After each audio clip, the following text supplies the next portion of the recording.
গিন্নি, আমাদের তো বাচ্চা কাচ্চা হচ্ছে না, তাহলে আমরা একটা সাধু বাবার কাছে যাই, সেই বট গাছে তোলে সাধু বাবা। এই বলে দুজনে সাধু বাবার কাছে যাবে বলে রওনা তোদের দিল। কি হয়েছে যার জন্য আমার কাছে এসেছিস? সাধু বাবা, আমাদের না বাচ্চা কাচ্চা হচ্ছে না, তার জন্য আমি আপনার কাছে এসেছি।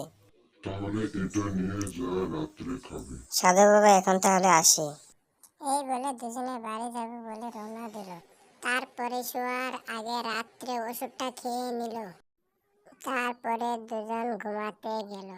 তার কিছুদিন বাদে তাদের একটা কন্যা সন্তান হয়, আর তারা সেই কন্যাটির নাম রাখতে সাধু বাবার কাছে যাচ্ছিল।